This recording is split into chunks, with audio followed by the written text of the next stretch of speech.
Hello, and welcome to the Meaning Project podcast. I'm your host, Dr. Daniel A. Franz, and as always, thank you for this opportunity to bring a little bit of mental health and meaning to your day. Not my normal, jubilant podcasting self today, and I'm doing that on purpose, rather than waiting till tomorrow to come and see if my attitude changes. I wanted to share from a real perspective.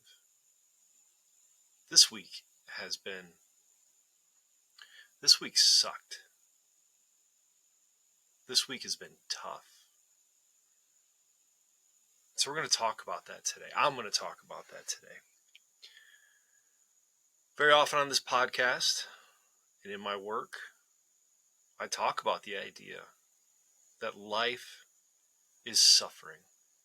Dr. Frankl talks about the suffering nature of life, the struggles of life. I had an interesting, wise fellow tell me yesterday, sometimes it feels like waves. When you're good, when you're up, when you're on top of that wave, sometimes you know you're going to come crashing down. But on the other hand, when you're down, when you're in the trough of that wave, or in the trough of a depression, you know at some point you'll come back up. We all die. That's a fact of life. It's what we talk about in logotherapy. It's part of Dr. Frankl's tragic triad. We will all face death in our lives, which means all of us, most of us, will have somebody close to us die before we do. We have to take on their suffering. And sometimes it's a tragic and horrific death too soon. Sometimes it's a slow and painful death that we have to watch.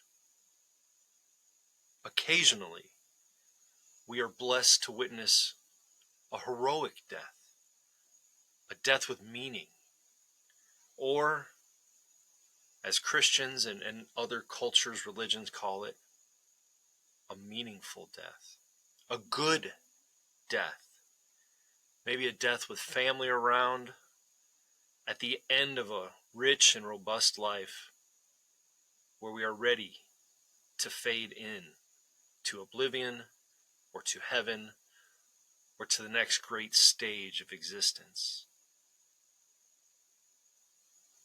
But when those other people die, we are left to pick up the pieces. We suffer. Sometimes we are hurt. We're hurt by others. We're hurt by people we care about. Or worse, we see those we care about, those we love, get hurt. Sometimes we are the ones that hurt them. Sometimes, many times, these situations in life feel like they have no reason, no meaning, no purpose, and they just suck.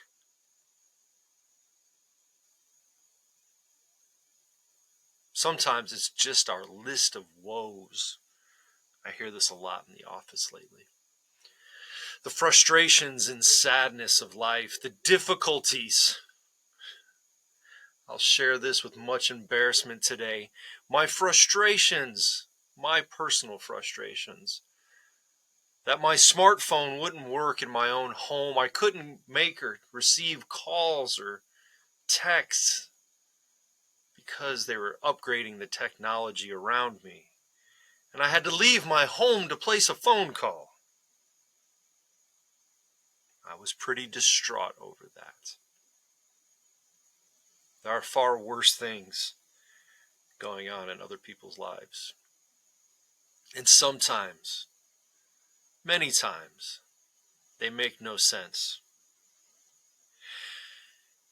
And I am honored and blessed and cursed as a therapist, as a logotherapist, to witness to the suffering and the triumph people experience. And sometimes it is too damn much. And maybe that's why I'm drawn to Dr. Frankl and his teachings. Because even when these events, these situations, these tragedies, this suffering doesn't make sense, I get to choose my attitude, just like you do. We all get to choose our attitude in the face of ununderstandable suffering. And so I choose my attitude today by coming to you with this podcast, with this feeling of true brokenness, knowing that when I get done, I'll feel a little better. And hopefully you will too. And I don't ask. I hope this doesn't sound like some pitiful cry for sympathy, but it really is an attempt to simply share suffering, the difficulties of life. And the reminder that while we all suffer, we all struggle, we all die, we have the ability to choose how we will face that, how we will adapt to it, what we will do. I just spoke to a father today, consoling his children over their mother's tragic death. And right now, he doesn't have time for my silly therapist questions about how are you feeling.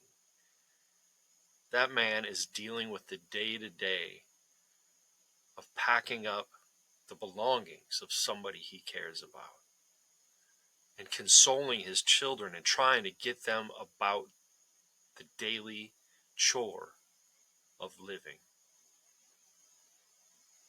And when he falls apart, and he will, he has good people, he has family, he has a therapist he's worked with for quite a while to be there for him. But for now, his attitude is one of serving, of taking care of others, of grieving through action. That's meaningful. That's self-transcendent.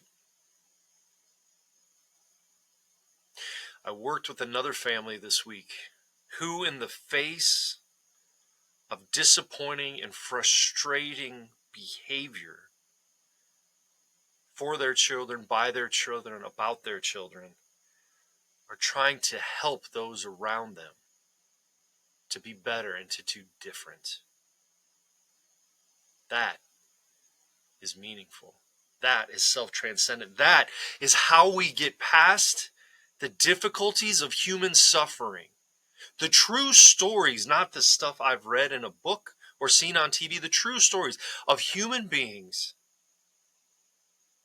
in their own suffering, stepping outside themselves to serve somebody else. My God, is there anything more meaningful, more uplifting, more beautiful in our lives? Life is suffering. Life is tragic. But on the waves, the crests of those waves of suffering is beauty and goodness and love and positivity and all of those things we live for. Those are the things we need to remind ourselves of when in the troughs. And that's hard. It's hard to remember the good times when we're in the low. We were just talking about this last night with a few people from Your Search for Meaning. We need good people around us to remind us, hey, this too shall pass. It will get better. But sometimes life is just gonna suck. But when it sucks, it's good to have people around us to remind us, to help us, to lend us a hand to come out of it. That's why I'm blessed to be a therapist. And hopefully you are blessed to have people that you get to help in your life. But what about when that person that needs the help is you? What do you do? What do you do when you feel like there is no understanding the events of life? Where is this God people speak of? Why does he allow others to suffer? I won't get into a metaphysical conversation about religion or the nature of suffering today. But if you'd like to talk about it, I'm always here for that one. That's a fun one. But you, me, us, we as individuals, when we can't make sense of our suffering and when we don't give a damn about choosing a positive self-transcendent attitude about it, what do we do? We can wallow in it. We can let it crush us. We can let that wave overpower us and push us down and carry us out to sea.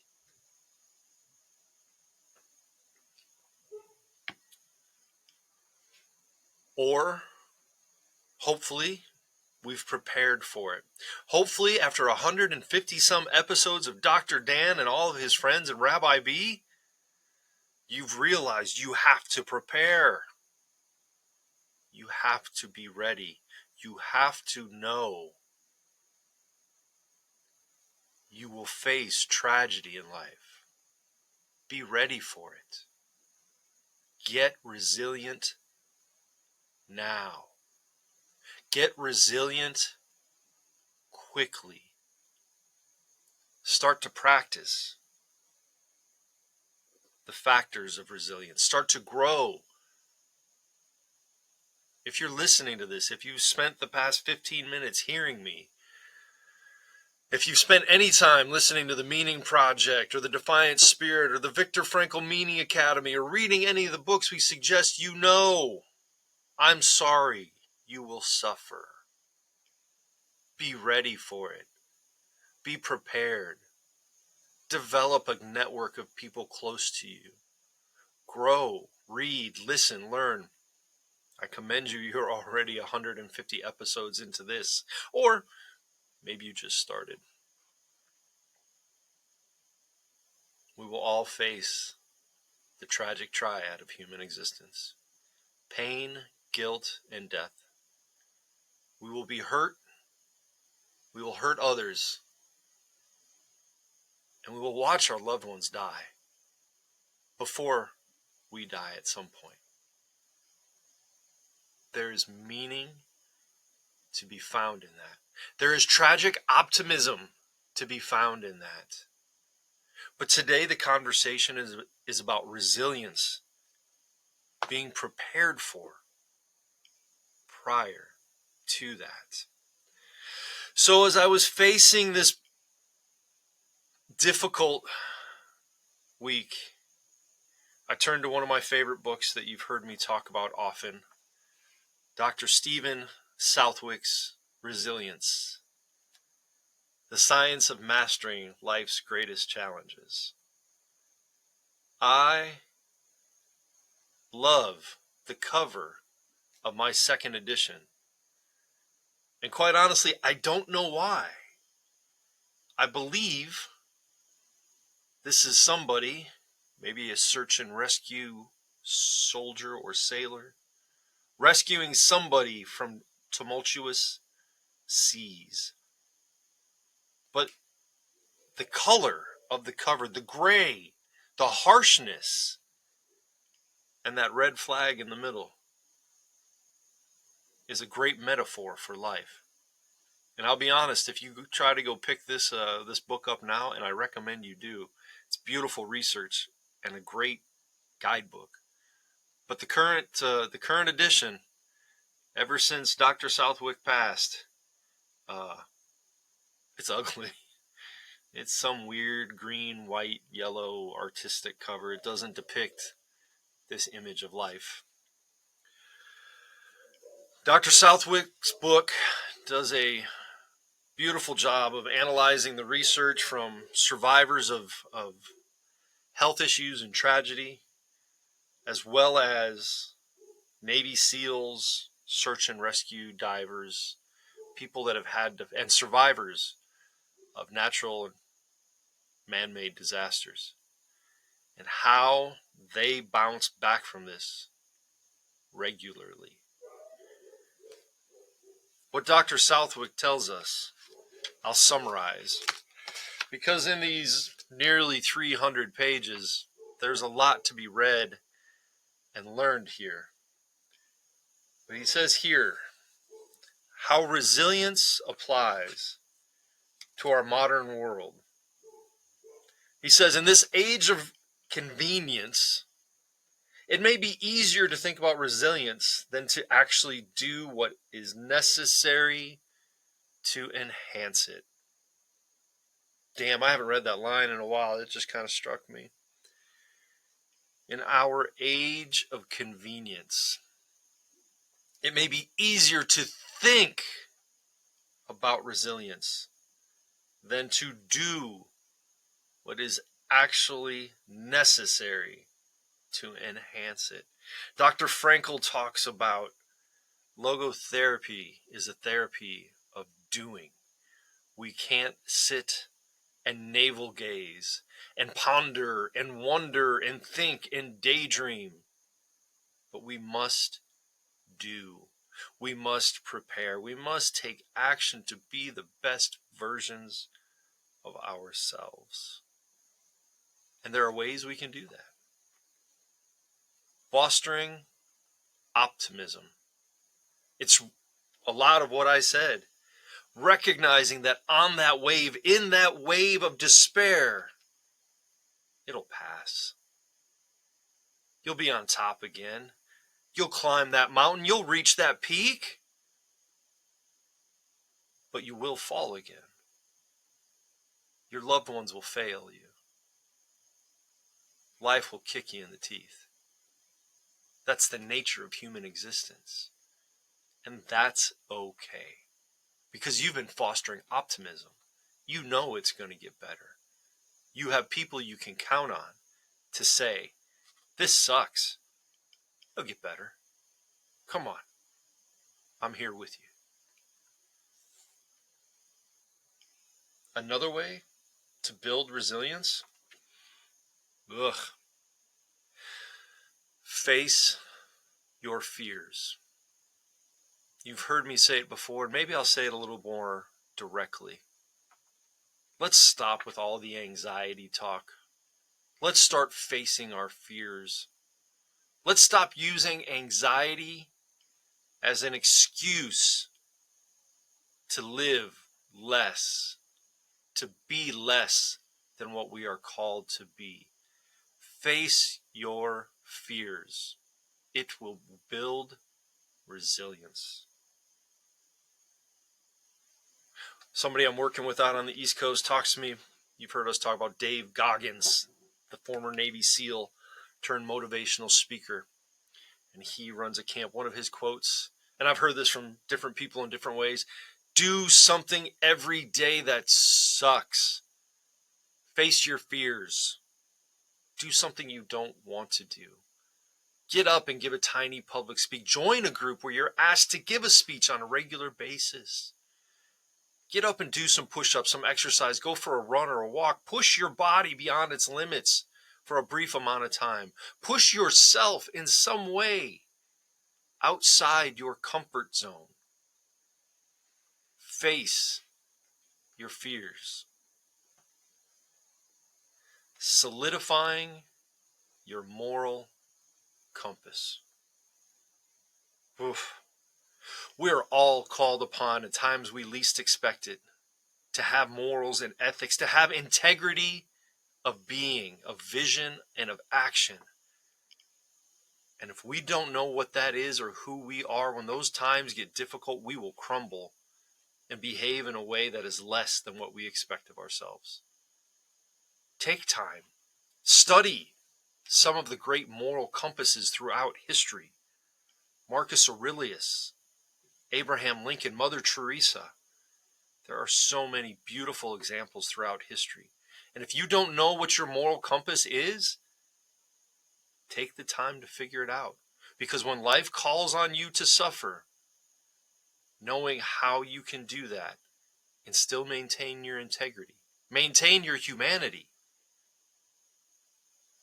will help you through, will get you through. And when on the other side, you can look back and recognize how you've grown rather than how you've regressed. Because if you operate outside of your moral compass when times are tough, you will regret it.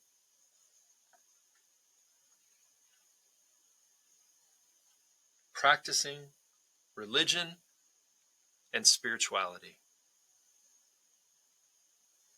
I'm tired of having to apologize for that every time I bring it up. It is well researched. I don't even have to validate it with the fact that it's well researched fact. We all need a sense of spirituality. That there is something out there greater than ourselves that we don't understand, that we should be in awe and reverence to. And that there are ways to practice respecting that we don't understand through religion. And there are many ways to do it, but it is time we start to face that we are not all that we know that we are, and we don't know everything about our place in this world. And the sooner we realize that, maybe the sooner we will stop destroying this planet and each other and ourselves. Take a moment and simply look out there and recognize we don't get everything that's going on around us, and that's okay. There are forces at work here that we can't comprehend, and we are little on this planet and in this world and in this universe. And we should be inspired by that. We should hold that in awe. And we should find some sense of reverence or even worship of that. That will make us healthier. And in times of tragedy and suffering, that sense can see us through. Attracting and giving social support. We talk about it all the time. Have a community, be a part of a community, be in a community, recognize how important it is to have those friendships, those people around you, those people you can call on in the middle of the night to say, stuff's really gotten bad, I need help. And that will be there for you. Cultivate that community. Imitating resilient role models. That's a lot like solidifying your moral compass in my mind. Know who those resilient people are, study them, listen to them, practice their tips. You know, I talk about Jocko and Goggins and different soldiers throughout history, Marcus Aurelius, different researchers, the great psychonauts, and there's a lot of people I pay attention to and try to emulate and try to learn from, while also incorporating my own moral compass. There are ways to do this, but it takes humility. It takes recognizing we don't know everything we should know, and that life offers us constant opportunities for growth, constant opportunities to grow in a way that will make us more resilient. Physical training. We live in a country that's pretty terrible with that. We live in a country where our food source is trying to kill us on a daily basis. We live in a country where obesity has become the norm and it's okay, and we challenge people to recognize, I don't want to walk down this political path. Training yourself physically, pushing yourself to do something difficult on a daily basis will make you more resilient. Eating McDonald's and watching Netflix will not. It's fact. And we can argue the politics of the body is beautiful movements and all of these things, but in the end, pushing ourselves physically, cultivating some sense of physical health and fitness makes us more mentally and emotionally resilient. Mental and emotional training. Well, one way to train yourself mentally and emotionally is to see if you can tolerate what I just said about the body is beautiful and all these other things, and if you can push yourself to get up and go for a walk. That's training yourself physically and mentally, emotionally. Tolerance, flexibility, recognizing that now that I think about this, mental and emotional training, we're pretty poor at that too in this country, right? Because if things aren't going my way, I'm going to throw a fit and a temper tantrum and cancel you. B and I were just talking about this last week. My idea of emotional and mental training, right? The next one is enhancing cognitive and emotional flexibility, is being able to engage in a debate with somebody about important ideas and not lose our temper. That is mental and emotional training. That is cognitive and emotional flexibility. And we live in a world where that is lacking. And therefore, resilience is lacking. And therefore, the next time we face a tragedy or difficulties as individuals or as a community or as a, God forbid, as a country, if we don't start practicing this resilience, we might not be able to bounce back. And the last one, what you might guess is going to be my favorite one. Find meaning, find purpose, find growth. Meaning, purpose, and growth. Keys to resilience. I've had to push myself today and the past couple days to really find that resilience. When I wanted to give up and quit, when I wanted to crumble, I've allowed myself some emotions. I've allowed myself to cry. But in the end, what has made it better for me is to get back in there, to get back in the arena, as my good friend B says, and to fight the fight. And for me, that usually means moving on to the next person to help, to transcend myself, to quit worrying about my needs, and to help somebody else. I hope that when you struggle, when you see difficulties in your life, you recognize you can be helping somebody. Yes, it is okay to feel it. You must. There are times where the difficulties don't make sense, and it's okay to fall apart. My wish for you is that you have good people around you to pull you back up, to help you dust off, and to remind you this too shall pass. And that they've been with you in this training for resilience, and they've helped you practice it. And they're ready to push you back into it again. Thank you. Thank you. Thank you for this opportunity to share some mental health and meaning. Thank you for this opportunity to get this off my chest. I hope it was meaningful for you and that you can do something with it, and you see it for why I genuinely took the time to share it. As Dr. Frankl says, what brings meaning to my life is helping other people find meaning. And I certainly hope you found some meaning in this brief 30-minute podcast. You want to talk more about resilience, about religion, spirituality, awe, wonder, meaning, purpose? Find me, DanielAFranz.com. That's DanielAFranz.com. Come hang out with us at the Viktor Frankl Meaning Academy. It's been about 5 months of your search for meaning. We're going to go through some changes here soon. Jump on board and see what that looks like. Had another wonderful meeting just last night. I don't know if I told this story already. I tell you what, it was a terrible day. It was a rough day. It was a draining and exhausting day. And as I was closing up my office at 7 p.m. thinking, whew, I'm going to go home and have a drink. Just one. All right, maybe two.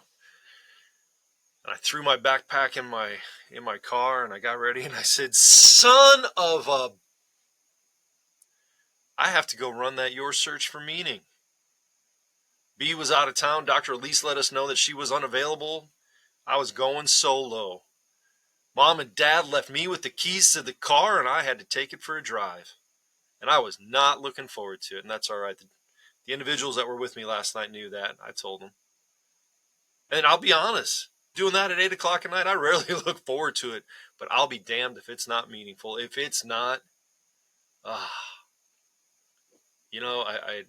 as we get through it, I start looking at the clock going, no, just a few more minutes. But we certainly honor people's time, and we only go an hour, but it's always a meaningful hour. And once you're in that group, even if you can't make it to the hour, you get the recordings. So come on over and see what we're going to do with it.